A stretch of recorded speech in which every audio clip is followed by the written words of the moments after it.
بص بقى معايا يا عزيزي الاهلاوي، خلاص فاضل 5 ايام على نهائي القرن.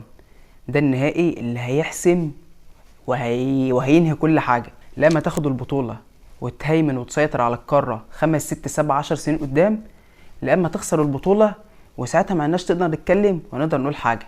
خلاص بقى نادي الزمالك هيبقى فعلا هم بيثبت ان هو نادي القرن الحقيقي، وانت بقى خلاص هتعمل انت خسرت البطوله.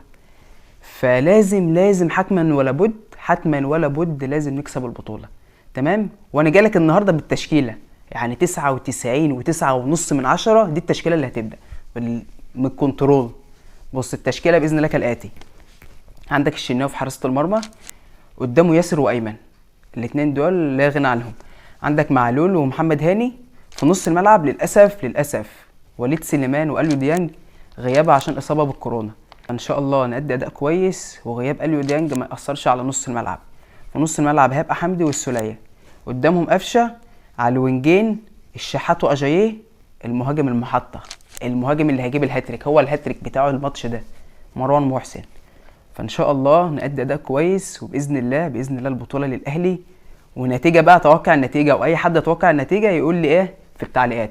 النتيجه باذن الله 2-1 للاهلي باذن الله. ولو انت عايز بتشوف الفيديو على التيك توك او على اليوتيوب، اشترك في القناه ودعمنا بلايك. سلام.